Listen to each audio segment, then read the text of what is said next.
Kita beralih ke informasi lainnya, pemirsa. Pindang tulang khas Palembang menjadi salah satu kuliner yang dicari di bumi Sriwijaya selain pempek.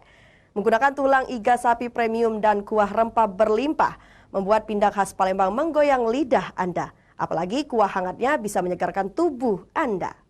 Berikut liputan selengkapnya. Salah satu varian pindang khas Palembang yang menjadi menu favorit warga Palembang adalah pindang tulang khas Palembang. Sensasi menikmati tulang iga sapi yang berpadu dengan kuah rempah membuat siapapun ketagihan, apalagi kuliner yang satu ini berlimpah bahan rempah yang menyehatkan. Untuk membuatnya tidaklah sulit pemirsa, seperti menu yang disajikan di kedai Ummu Sara Jalan Ahmad Yani Palembang. Tulang iga sapi premium direbus bersama garam dan air secukupnya selama 30 menit. Sembari menunggu lunak, kita pun dapat segera membuat bumbunya.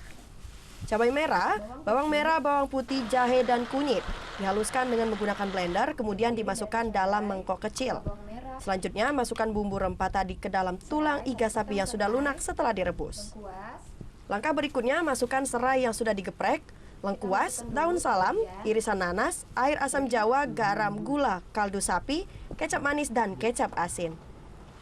Setelah menimbulkan aroma lezat, dapat langsung disajikan dan memberi flatting irisan daun bawang dan daun kemangi. Satu porsi dibanderol Rp30.000 dan sehari 50 porsi ludes terjual.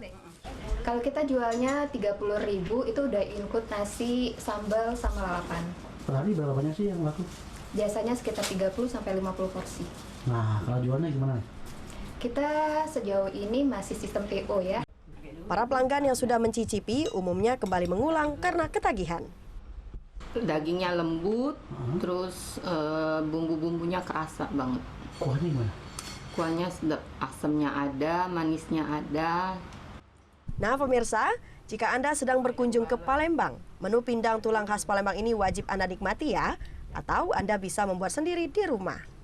Dari Palembang, Bambang Irawan, iNews melaporkan.